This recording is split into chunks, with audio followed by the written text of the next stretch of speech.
You're known for being very charismatic. You've been coined with like making weather fun. The idea of being on the Today Show was just mind-boggling. I think people are ill-served by being overnight successes. You learn so much between point A and point B. I'll never forget, it was President Barack Obama's first inaugural. He waved and I said, "How you feeling today?" And he said, "Great, great. How's the weather? Great." I know my parents are up there looking down and they go, "That's our boy." I still get goosebumps. Al Roker, welcome to Post Run High. Well, nice to see you, Kate. It is so nice to see you. I mean, this is like meeting an icon that I grew up watching every single morning. Well, of course I'm an icon because I went to college, the same college your mom went to. Yes, you did. Karen Mackz. That's it. SUNY Oswego. Oswego legends. And it was funny, I was watching an interview you did a few years ago wearing this Oswego t-shirt. And I was like, I know that exact t-shirt because my mom is always repping her gear. You know, it's funny because the running gag with my kids is because, I mean, I've probably got 50 variations of the Oswego t-shirt and I'll wear it and my middle girl, Leela, will go, "Hey, Dad, where'd you go to school?" Because it's not clear.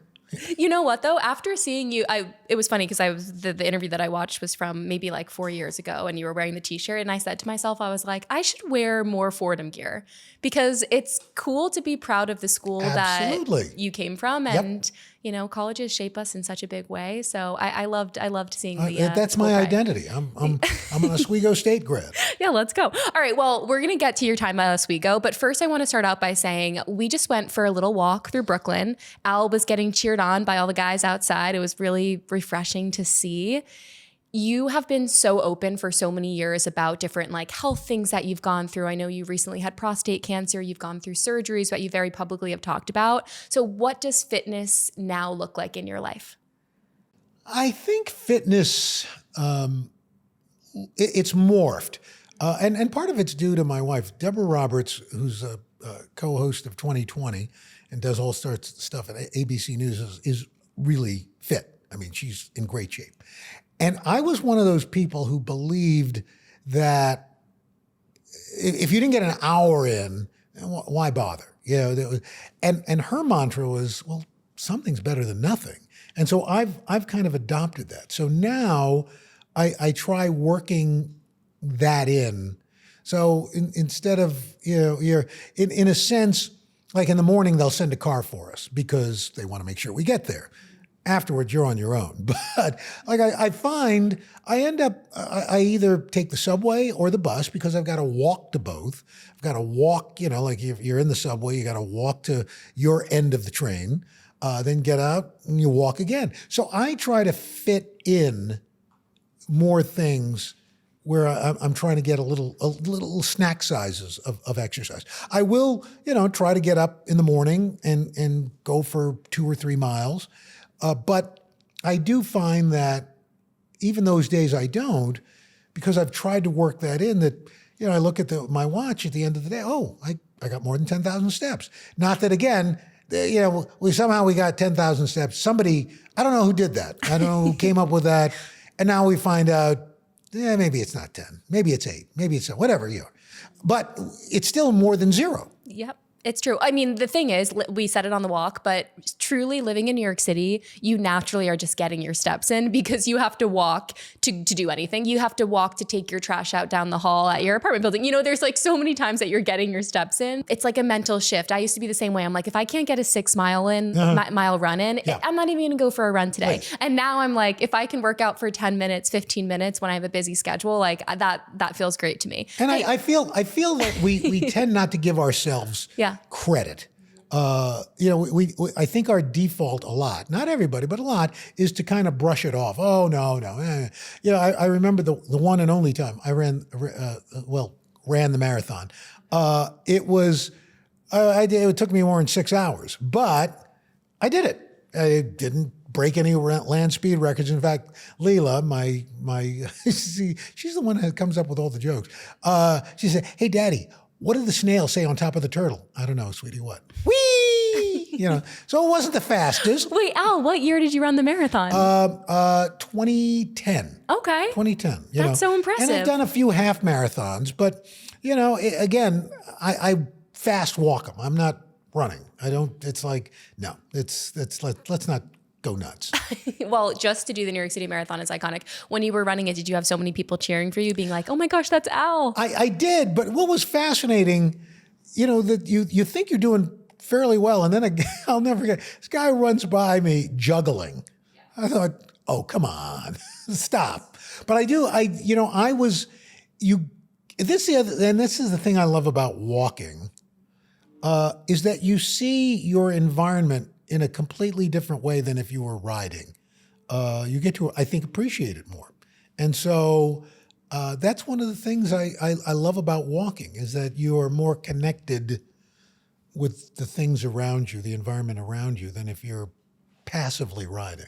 Yeah, it's true. It's true. It's so funny. Like I grew up, I've been in New York now for a little over 10 years, and I went to college on the Upper West Side at Fordham Lincoln Center, and I would run every single day in Central Park.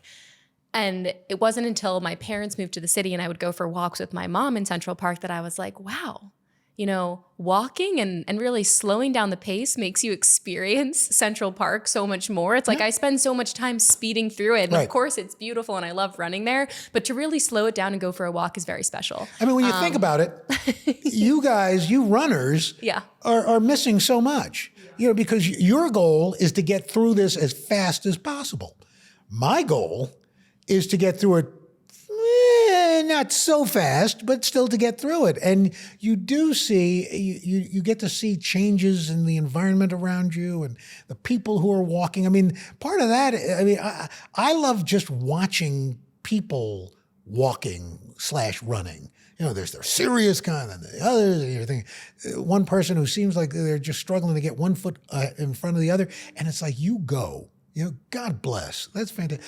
I really do love the walk. Okay, well, let's talk about your morning routine, because what I am so impressed by with morning show anchors, weathermen, what you guys do is, I read something that said that your typical routine is, well, I guess now it's changed post-COVID, but it was for so many years, getting up at 3:45, 4 in the morning. Right. So what did those typical mornings look like for you when you were waking up so early? Well, yeah, the funny thing is about what we, look, a lot of bad things happened, obviously, during COVID, but there were some good things that we found. And one of those was the workflow. I used to have to get into NBC News, at 30 Rock at about, 5:30. Now, because of remote access to my weather graphics computer, my meteorologists, I get up again around 3:45, 4 o'clock, take care of my toilette, and then make my calls. And we do all that. And so I'm done about 4:45, and that gives me time to do whatever I'd like to do, which sometimes I can be working on a book. I try, working out, whether that's going out to the park and walking, or, working out downstairs in the basement. But I find that I'm most productive in those pre-dawn hours. And I tell people, I said, if you feel like there's not enough time in the day, just get up a little earlier in the day. You'd be surprised. There are no emails to answer. The kids aren't up yet. You don't have to walk the dog yet.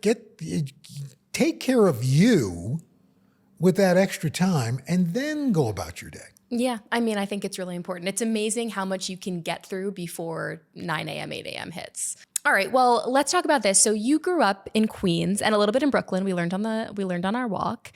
What was your childhood like growing up in Queens and a little bit of Brooklyn, growing up in New York? Like, paint the picture of young Al for us. I think people have a misconception about growing up in New York City, because I think they think of New York City as Manhattan, and it's really made up of 5 boroughs. And each of those boroughs were originally their own little towns within that borough. Brooklyn was the 4th largest city in America at one point. It was its own city. And they eventually were annexed by New York City. So I grew up in a town called St. Albans, Queens.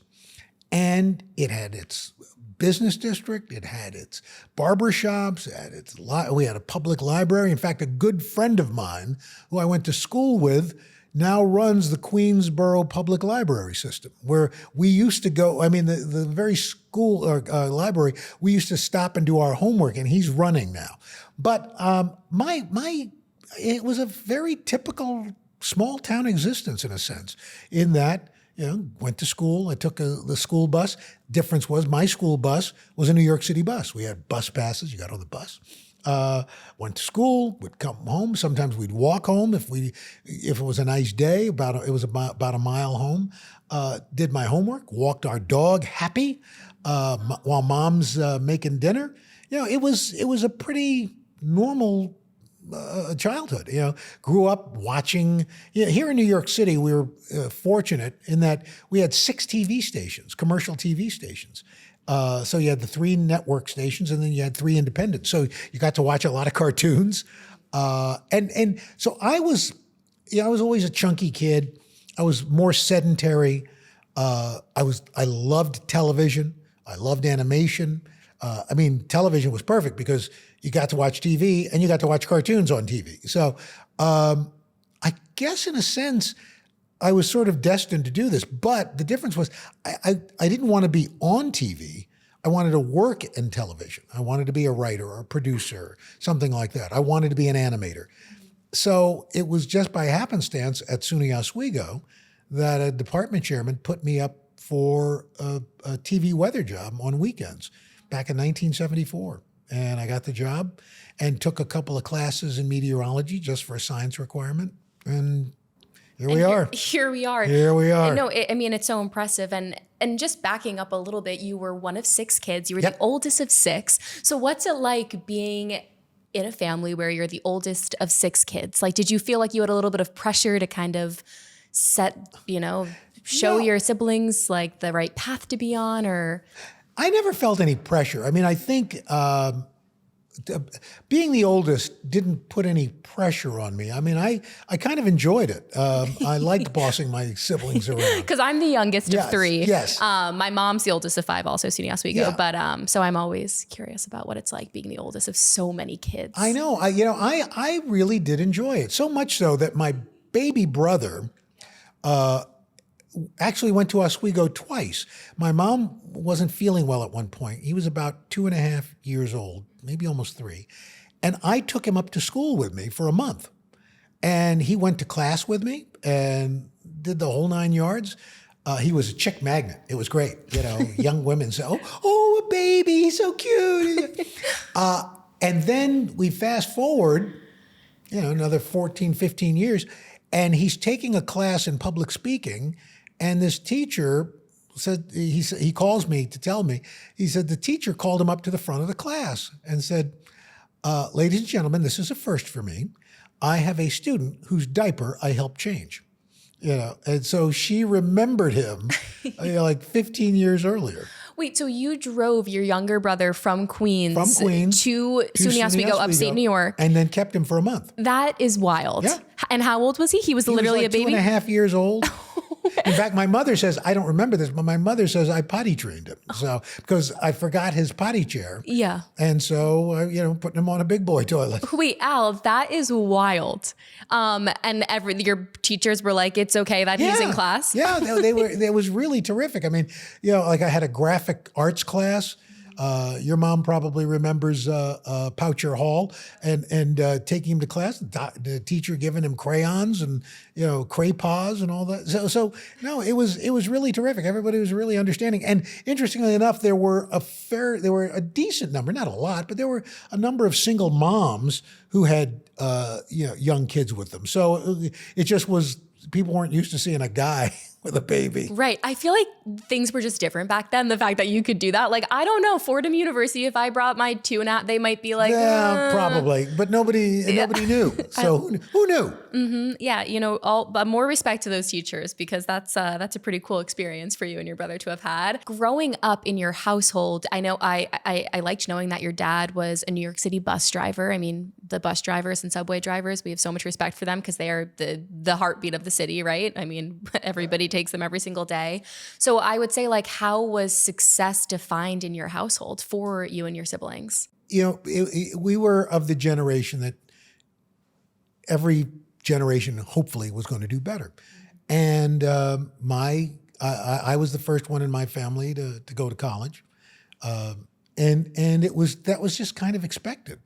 And I always remember and I think this was, in a sense, my parents in a nutshell. I remember I was in a high school, sophomore year, and I was goofing off. And I remember the report card coming, and my mother said, "Your father is going to hit the roof." And she left the report card out at the table. And he came home, and he looked at it, and he looked at me, and he said, "If you tell me that this is the best you can do, then I guess that's that. But if it's not, I'm really disappointed in you," and left. And it was like, wow. And that was the last bad report card I got. It was like, do your best. Do your best. And when Al first walked into our studio, the first thing that you called out was this cartoon artist poster framed that we have. Al is the first person that has ever called out that poster. Really? Yes. And you know the artist, you know the history of the artist. Yeah, it's from Mad Magazine, Don Martin. Mad Magazine was my generation's, and maybe a couple of generations after. But it was this kind of subversive humor magazine. It was kind of like, it was the gateway magazine to National Lampoon, in that there were comic strips and stuff like that. But it was all kind of sophomoric humor, spoofs of popular TV shows and movies and music. But Don Martin was one of the great comic artists of all time. I feel very impressed by myself that that's the poster that I picked out because I just thought it was really cool. So basically, for everybody listening, there's a poster sitting right behind Al, and it's a 3-part kind of comic series of this boy flying through the New York City subway, and at the bottom of it, it says, "After all that you've been through, you deserve your own channel." And I think it's like an MTV comic, right? Yep. It has the little MTV logo at the bottom, but just so funny that you recognize that. And for a little bit of fun facts about you too is growing up, you loved comics and you loved comics. art. I wanted to be a cartoonist. One of my all-time favorite interviews was getting to interview Charles Schulz twice. Once for the 50th anniversary of Peanuts, which we just celebrated the 75th anniversary of Peanuts. And then 6 months after we did that interview, unfortunately, we found out he had colon cancer, stage 4 colon cancer, and he asked me to come out to interview him one more time. And it was bittersweet, but it's one of my most favorite interviews I've ever done. To get to, they always say never interview your idols because you're going to be disappointed.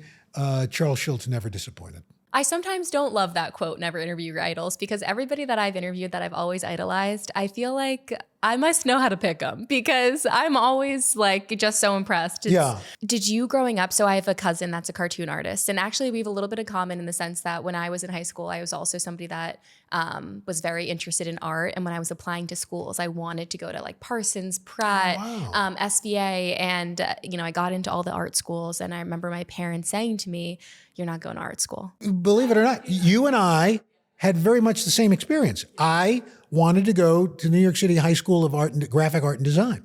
I wanted to, and my parents, especially my father, said, "No, you are not going to high school to draw cartoons. That's not a thing."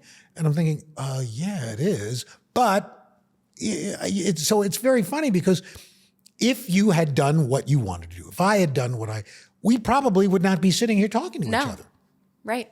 It's wild to think about the different paths that you can go down in life and how. As a runner, you should appreciate that. I mean, absolutely. And just as somebody that's seen so many different chapters, there's just so many different lanes that you can take. And it's cool how one decision can lead you in a totally different direction. But growing up as somebody that loved cartoons, did you have a little guy or a little character that you always drew? I've got it's funny, you've got a little whiteboard here with a little sun.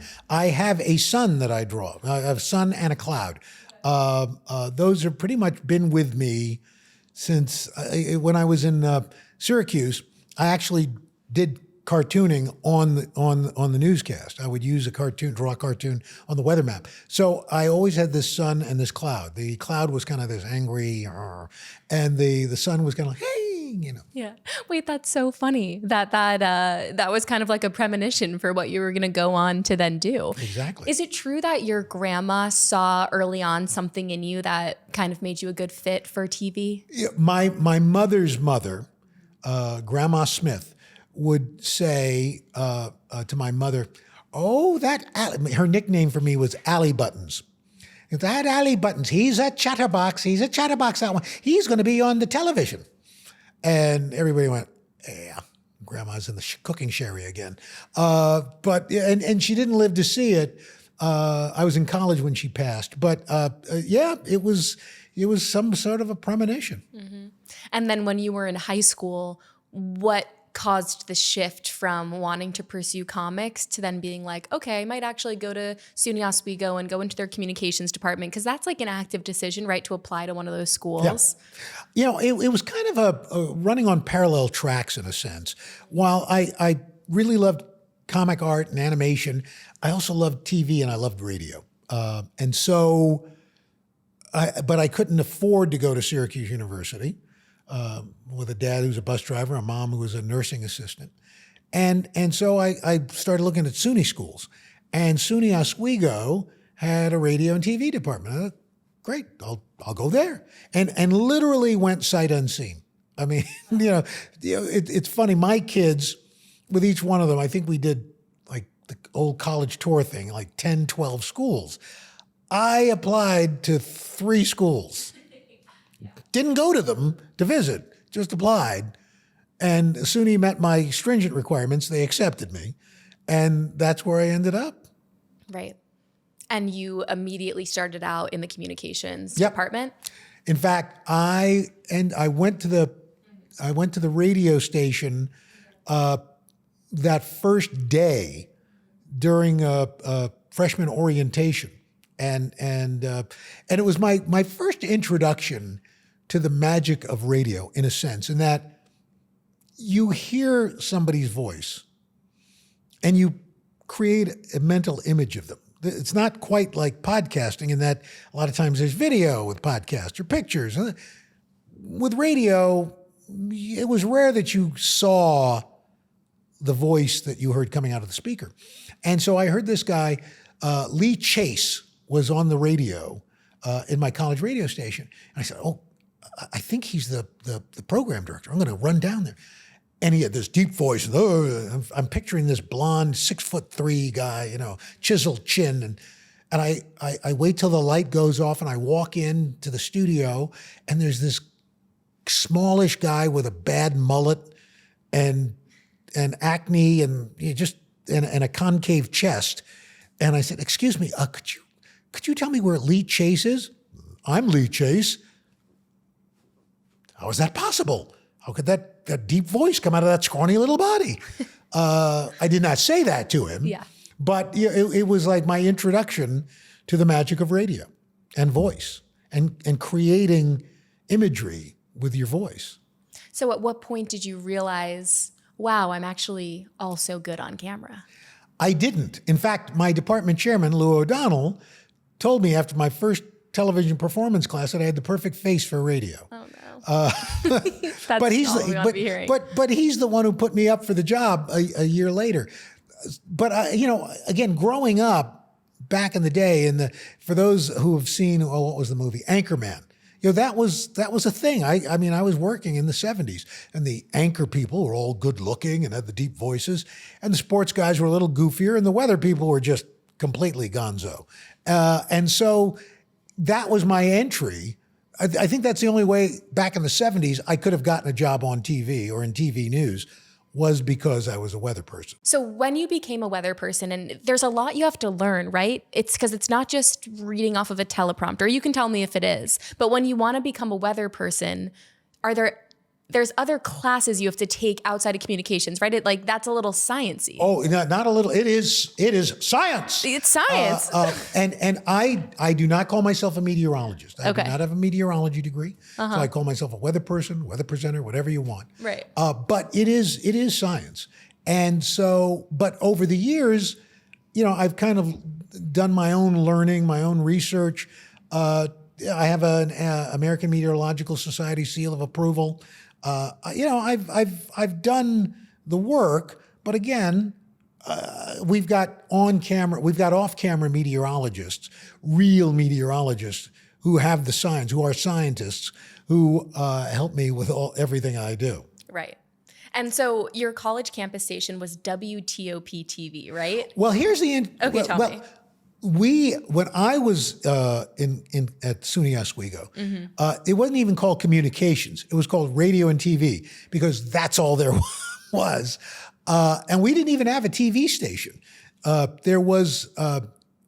had WOCR radio, which was an AM station, and there was WRVO, which was the PBS station, or the NPR station, I should say. And so WTOP really didn't get started till about, I think, 15 years ago. And it's a real facility. I mean, it's a thing. I mean, I've been there. I've taught some classes there. And they've got a great state-of-the-art studio. They're able to go live from all over campus. I wish it had been around when I was there because they've got a sports department, they've got a meteorology department, they've got the news department. They do real television. Right. And it's impressive. Okay, so when you were at Oswego, what did the Weather Channel look like then for you guys? Like, where were students on campus tuning into it? There was nothing. So when you got on camera, what were you doing? Well, we literally had a class in television performance, and that was it. We didn't do anything. So you didn't get the real experience till you graduated. No, I got my job, which was so crazy that I got this job at the end of my sophomore year to be on TV in Syracuse on a real TV station. I mean, it was, and we had 4 shows on the weekends, the 6 and 11 o'clock on Saturday and Sunday, and I made $15 a newscast. I was making $60 a weekend. After taxes, I think it was about $45. But I was on TV. I didn't realize how fortunate I was. And how quickly do you feel like you started to get in the groove of things on camera? Like, how quickly did you kind of become, because you're known for being very charismatic on camera, right? You've been coined with like making weather fun and relatable and telling stories through. So when did that kind of all come to be? Here's the deal, and I'm not being, this isn't false modesty, but I do believe that I'm still learning. I think if you watch me from 5 years ago, I'm different then than I am now. I think if you really love what you do, you're evolving. I didn't get halfway decent until I got to Cleveland, Ohio. I worked first in Syracuse on weekends, then Monday through Friday while I was a senior in college. Then I got a job in Washington, D.C., and then it was Cleveland. And Cleveland, I was doing 3 shows a day, 5 days a week. The 5 o'clock, the 6 o'clock, the 11 o'clock. And that's when I credit Cleveland for when I kind of became sort of the Al Roker you knew. But I was also very fortunate in Washington, D.C. I met the guy that changed my life, probably personally and professionally. That was Willard Scott. Willard was the weatherman at WRC in Washington. And I met him there when I worked in Washington. And he's the one that gave me my best advice, 2 bits of advice. And they both are personal and professional. But from a professional standpoint, always be yourself, because that's all you've got. Everybody else is taken.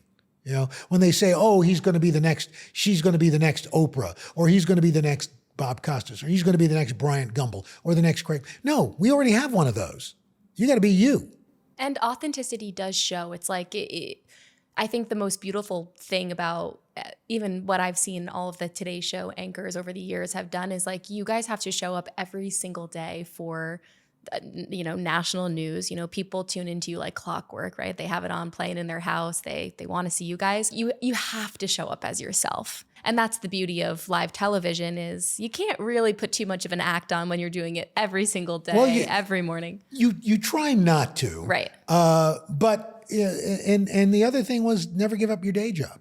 Because listen, I do like to think I've got this sparkling personality and people want to read or consume anything I do. But part of it is because I'm on the Today Show.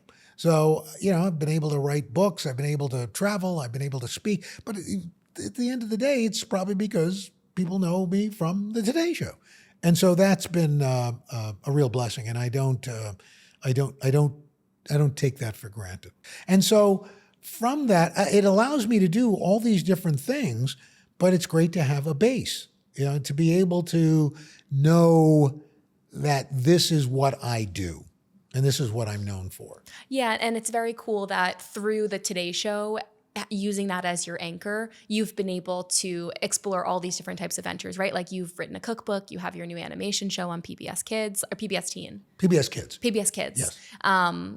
You've got a lot going on, and it's fun to have creative outlets outside of your day job that align with what you do. When I think about Syracuse and I think about upstate New York, I think about the snowstorms. And actually, when I went to visit Syracuse, because I was visiting for their art program, I went and I was the only person on the college campus tour because it was blizzarding during that tour. So I can't even imagine what it was like being the weatherman in that area, right? Because you get hit with all sorts of blizzards and, rainstorms, thunder, snow, everything. Yeah. Being a TV weather forecaster along the Great Lakes is humbling because weather can literally turn on a dime. I mean, it can in a lot of places. But as your mom would tell you, who went to SUNY Oswego, there's this little thing called lake effect snow. And depending on how the wind changes coming across the lake, you could be standing in Oswego and there'll be just light flurries. But to the east of Oswego, you could have 2 feet of snow. And so it was very difficult to make the correct forecast. Now, what's been different about it is over the last 10, 15 years, the number of blizzards and lake effect snowstorms have kind of decreased because of climate change. So it's been less of an issue.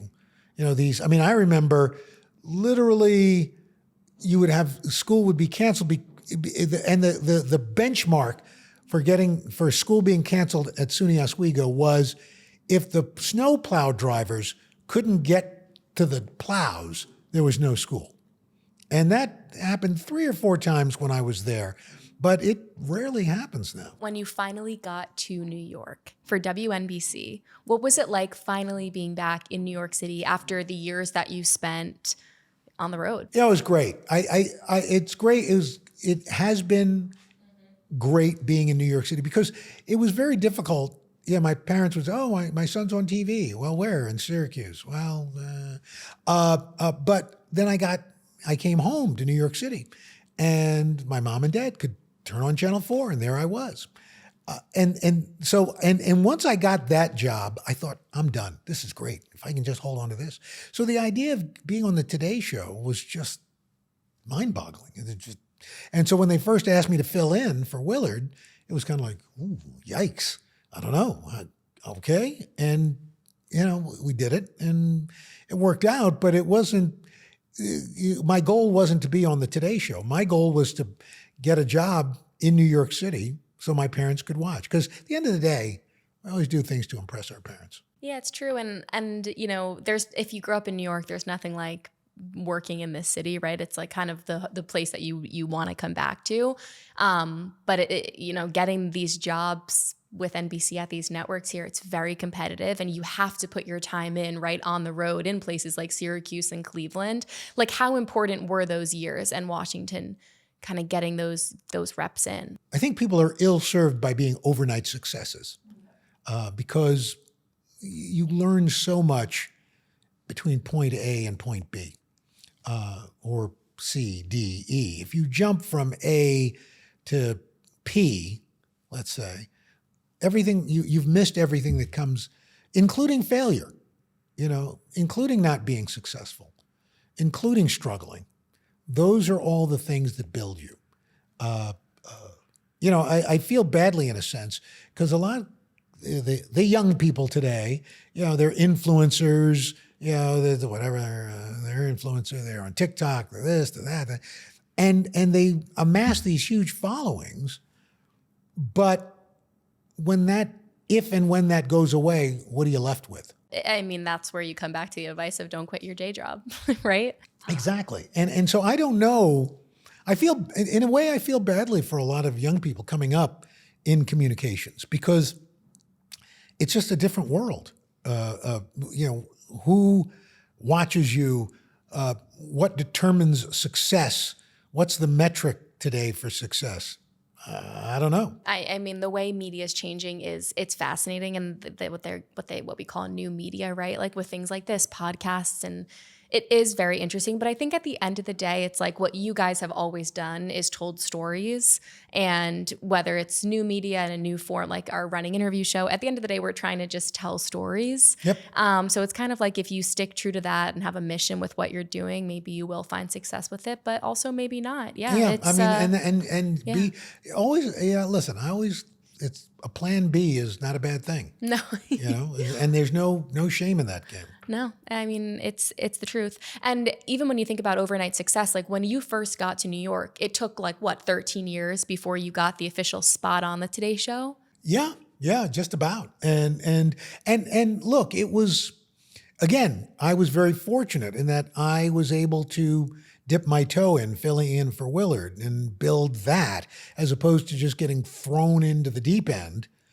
I don't know that I would have been successful. I was able to learn from somebody who was just very giving and very terrific, and do it at my own pace, which is, a lot of people don't realize how important that is. What did those 13 years look like for you? Because I was doing some research, and I mentioned this before we sat down and started filming, but Al was on an episode of Seinfeld, which I later found out that Jerry went to Student Oswego for a year.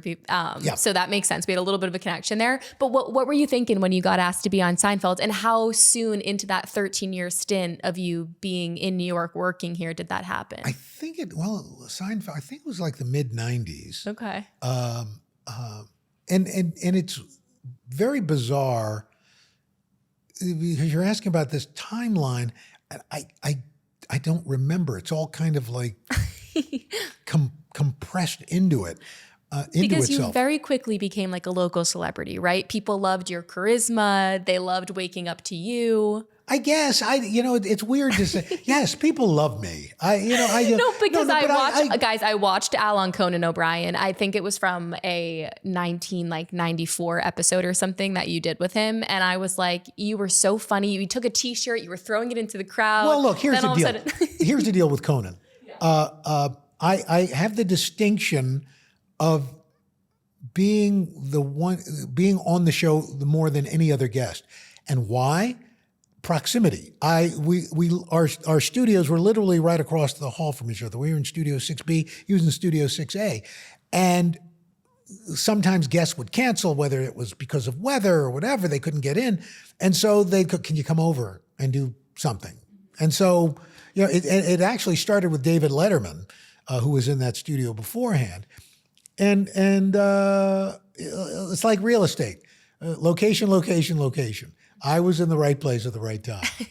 And would you say being on those types of shows, did that build your persona even more? Was that beneficial? I think it complemented it. Mm-hmm. I think it allowed me, it gave me a little more of a canvas to do what I would do either on News 4 New York here in New York City or the Today Show. Because, they're small chunks, whereas this is a longer format kind of interview. So it just gave people more of a chance to see me for better or for worse. Yeah, and you were so funny. I mean, when I was watching some of the reruns, I was like, Al could double as a comedian. That's how funny you were. Well, see, it's people have said that, and I appreciate that, but comedy is hard work. To be funny for 30 minutes, 40 minutes, an hour, whether you're a Dave Chappelle, a Chris Rock, a Kevin Hart, a Jim Gaffigan, a Nate Bargatze, that's work. I did a bit once where Jim Gaffigan we switched places, and so I had to do a stand-up set. I only did 10 minutes. That's the hardest I've ever worked. I mean, I've always respected stand-up comics. I've always thought, they're just brilliant.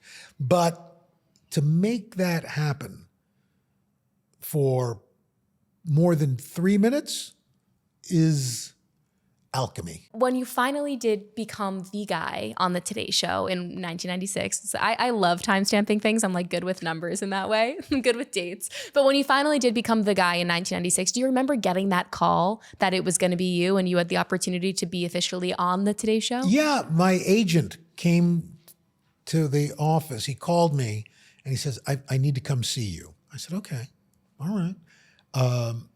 And my office was also the weather center. So there was camera, mics. He goes, oh, we can't. Where's the men's room? Okay, men's room. Go in the men's room. He looks under the stalls. I'm thinking, are we in a spy movie? What's going on here? He says, listen, I just got a call. Willard has decided to semi-retire. And they want you to be the Monday through Friday Today Show weather guy. Wow. I almost said, you're blanking me, but and if I had, it would have been the right place.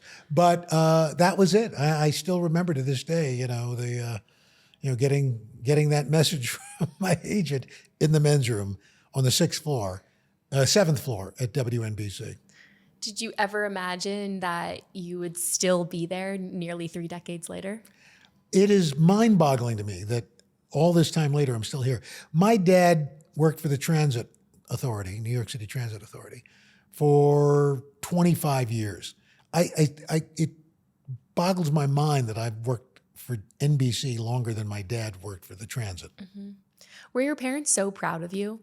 The great thing about my parents was that they were equally as proud of all 6 of their kids, of whatever they did. And you think, how do they do that? And then you become a parent and you realize, you think love is a finite quantity. And then you have your kids and you realize it's not, it just expands. I get that. You're equally as proud of all of your kids for their accomplishments. It's so true. You've worked alongside some incredible people. The hosts, the anchors, the people that you've been able to work alongside, it's just been amazing. What would you say you have found makes a great anchor and TV personality? I think the talent that I've seen that's a common thread amongst really good television hosts, interviewers, whatever you'd like to call it, they're good listeners. You can have and you should always be prepared and have a set of questions. But I find a lot of times the next question comes from what that person said. When I was younger and just getting started, gosh, you have to have those questions. Well, no, you do, because you've got to be prepared. You really do. But I think as you become more comfortable within yourself, you'll find that they become less of a need. Again, you've got to cover the basics. But as you get into it, I think you'll hear people, and especially if they become relaxed with you, they start to let their guard down, they start to talk a little bit more, they start to reveal more of themselves, and that next question presents itself. I'm very loath to give advice. I don't like to give advice because it's like, well, aren't you Mr. Socrates? No, I prefer to let people come away with what they will. But just, one of the things I just remember learning from my dad just by watching him, and my mom too. So I think that's, there's that old saying, actions speak louder than words. Let people watch what you do and they'll figure it out. Mm-hmm. Thanksgiving Day Parade. We talked a little bit about this. You became a staple of the Thanksgiving Day Parade. You've done it for so many years. How did the Thanksgiving Day Parade come to be? Well, it kind of came with the job. As when Willard stepped back, they asked me to start doing it. And so the routine is I start up on the Upper West Side where it launches, and we get all the balloons up and going. And then I jump in a car and head down to Herald Square and join now Savannah and Hoda. And it's 3 hours of America. Really, I think it's the 3 hours where I think, in a sense, we probably are truly the United States of America. Doesn't matter who you are, where you live, what your background is, what your religion is, what your color is, you're watching the parade. And you're doing it at the same time as millions of other fellow Americans. And that's it. And that's what I love about it. There's no agenda. There are great balloons. Of course, there are the clowns. But Broadway shows and great performances. And then we go and eat turkey. When you think about the Thanksgiving Day parade and you think about the floats and the balloons and the performances, is there one performance that stands out to you as like, this is peak Macy's Thanksgiving Day parade magic? You know, I don't know that there's any one. I think it's just, it's a feeling. The Macy's Thanksgiving Day parade is a feeling. It's an emotion. It's tradition. We all remember what we were doing as kids watching that parade. The smells of your house and your mom and or dad or grandma making dinner, getting things together. I mean, I don't think there's any other holiday where we all stop collectively and spend time together. Right. And when you think of that experience and you think of all the people in their homes with it, whether it's on in the background of whatever they're doing, whatever meal they're preparing, or, I distinctly have memories of sitting on my living room couch with my grandparents watching it. To think that you are narrating that experience for millions of people, what is that like? Yeah, I don't really think about it as much as, I appreciate it. Okay. When people come up and they say, you're part of my Thanksgiving. That's, I get to do that. I get to do the lighting of the Rockefeller Center Christmas tree and the Rose Parade. 3 of the best holidays there are. So it really is an honor to be literally in people's homes during these really 3 special times. Christmas, New Year's, Thanksgiving. Right. And you know what? When I think about Christmas, New Year's, and Thanksgiving, and I think about some of the times that you guys have done the parade and, done the lighting of the Christmas tree and just all of those events that happen like clockwork every year. Some years it's snowing, some years it's freezing cold, some years it's windy. So like, do you have a memory of any like chaos that has ensued behind the scenes that maybe we don't see, but is going on in the background? Look, we've endured, as you've mentioned, we've endured, I wouldn't say out and out snowstorm, but snow, it's been, the most miserable weather is when it's raining. And like just barely above freezing. I think it was 2 years ago, maybe 3 years ago. It was just a torrential downpour. And it was miserable. But then it starts and you're just like, we're having a great time. And then it ends and then you realize you're miserable again. You're cold and you're wet and it's a mess. But, and there've been a couple of years where it's been kind of windy and they've had to bring the balloons way down. But in my 27 years of doing it, other than during the pandemic, they've never not done it.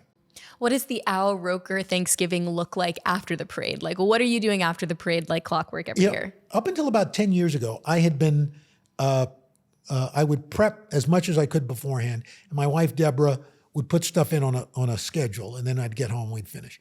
And about 10 years ago, a dear friend, Danielle Ballud, who has so many fantastic restaurants. We were at his restaurant a few weeks before Thanksgiving. And he said, "What are you doing for Thanksgiving?" I said, "Oh." He says, "Come to the restaurant." Now, I've never gone to a restaurant for Thanksgiving. It's like, oh, I got to have stuffing. I said, okay, we'll go. I was like, where has this been all my life? It's the best.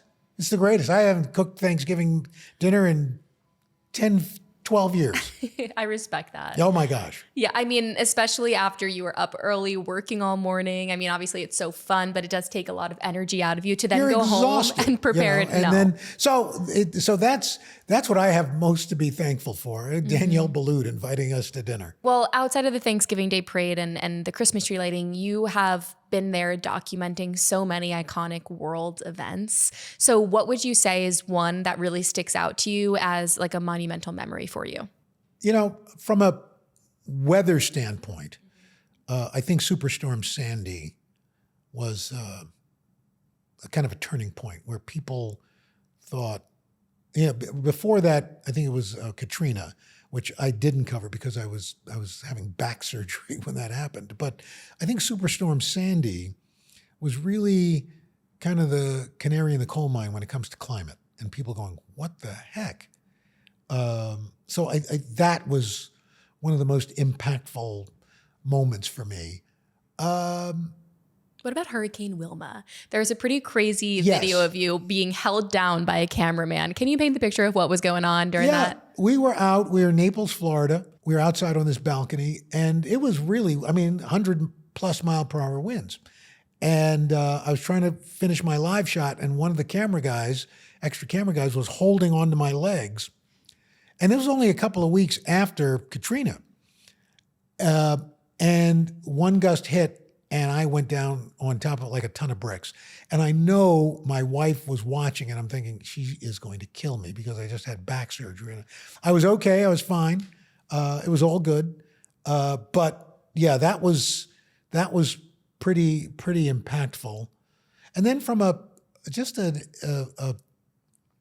moment, I just being out with people on our Today Show Plaza, where everybody talks about interactive TV and all that. And what I find fascinating is that it's something as simple as waving to the folks back home is still a thing. People still, as much as you can FaceTime with people now, the idea that you could wave, and look, that goes back to the Today Show in 1952 with Dave Garroway. We had a window on the world. And so, we're not so different than we were 70 plus years ago. Yeah, isn't that interesting to think about? It's like, even though we talked about like how much the media is changing, at the same time, it's really not that different. It's all about connecting with people and telling stories, and then really connecting to the viewers at home. Yeah, and I think that's the difference. Everybody's got an app. They can check the weather. They can check the news. They can do this. They can do that. But at the end of the day, I think they do want to connect with people. I think that's why people love coming onto your podcast, because they get a chance to connect. Well, especially, and I think with a podcast, and what's really interesting, and with you, on the Today Show, you've gotten to interview so many incredible people. We mentioned it before, but you interviewed the cartoonist for Peanuts. That's just one example of many. Okay, and that reminds me, it's something that went out of my head, and you were asking about experiences. I'll never forget. It was President Barack Obama's first inaugural parade, and we were, on our sidelines there on Pennsylvania Avenue, and Mr. President, and you're hoping they never. And he waved, and I said, "How are you feeling today?" And he said, "Great. How's the weather? Great." Okay, and he keeps walking. Then Joe Biden, Vice President Biden, is walking. I said, "Mr. Vice President, and he comes over and shakes my hand.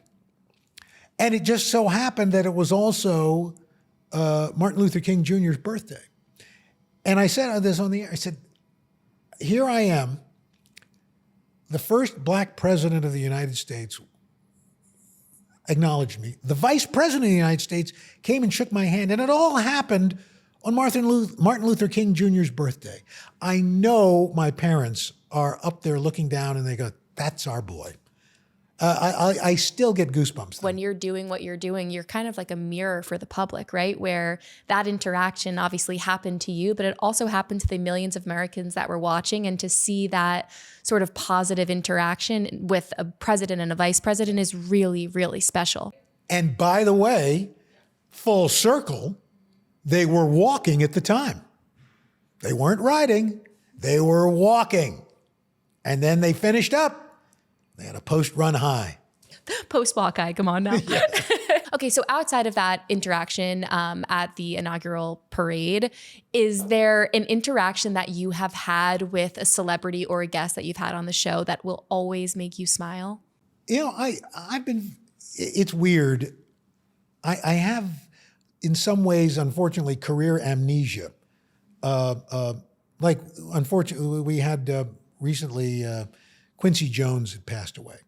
And one of my co-hosts, Craig Melvin, said, "Did you ever interview him?" I said, "No, I never got to interview him. I've met him, but I never interviewed him." And there in the obituary, I'm sitting in his house interviewing him.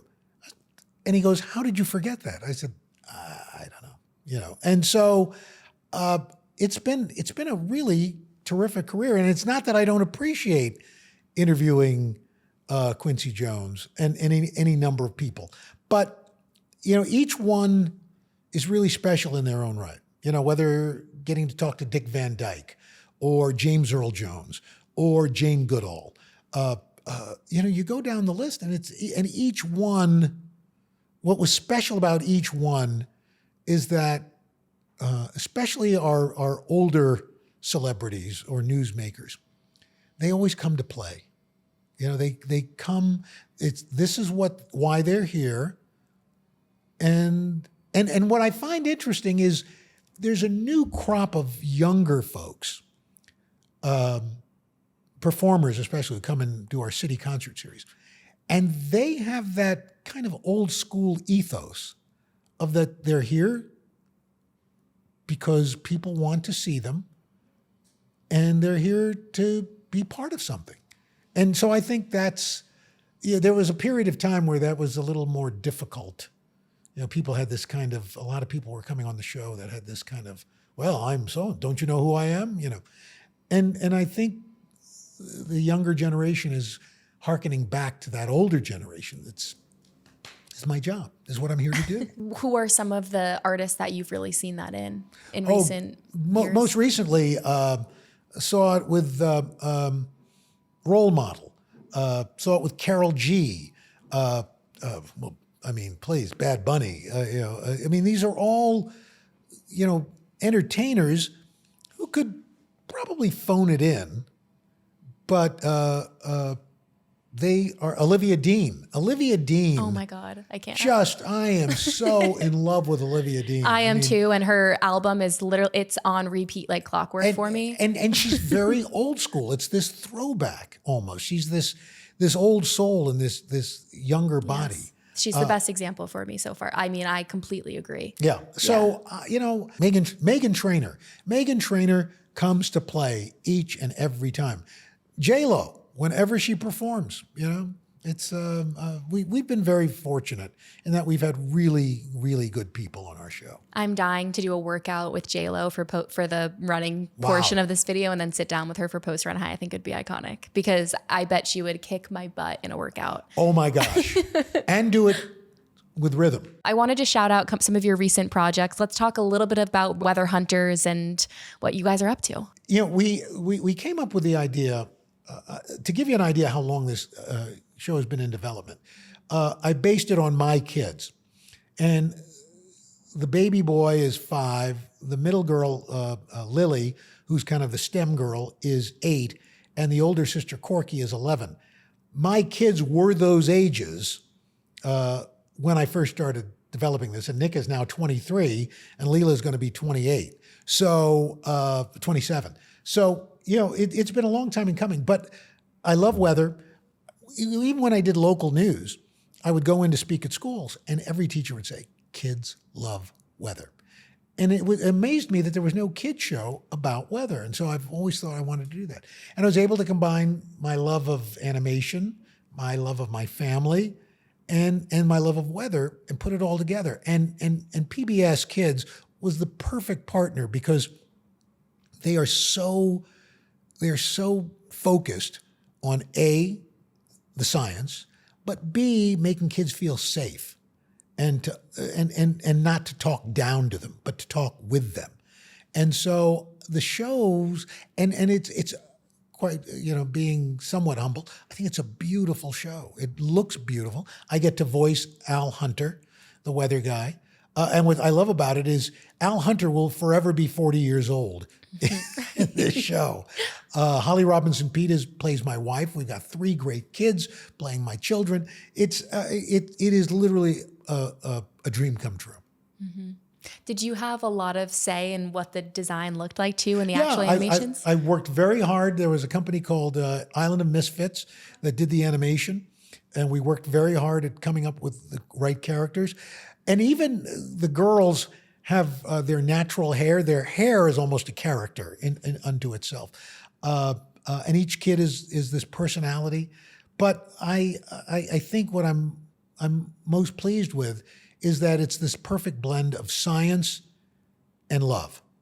It's a family that loves each other that happens to love science.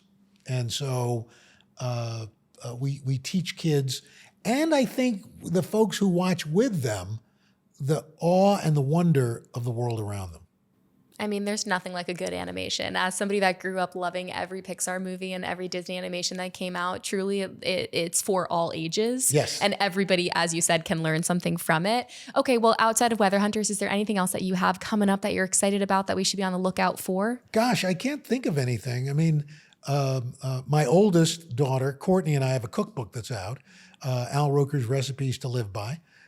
And she did all the work. In fact, she was pregnant with my granddaughter while she was working on the book. She did all the work. So she birthed a baby and a cookbook. And which, guys, cookbooks, one of the first celebrities I had on the show was Bobby Flay. Oh. And he was working on his cookbook at the time, or one of his many cookbooks. Yes. And the work that goes into a cookbook, come on. The struggle is real. But the greatest gift I've gotten is from my daughter Courtney, which is my granddaughter Sky, and that's and just the idea of taking her for walks now because she's mobile is just and again the little 2-year-old legs only move but so fast except for when they want to. Then when she moves, it's like I have to go out on a full run to catch her. But it's the best to be able to see what she's seeing through her eyes gives me that much more appreciation. Well, let's end with one final piece of advice. If you could tell your 20-year-old self, 22-year-old self, one piece of advice, what would it be? Walk more, because you'll be in better shape. You'll appreciate the world better. You'll think better. You'll feel better. Thank you so much, Al. This was awesome. Thank you, Kate. This was so terrific. Nice having you here.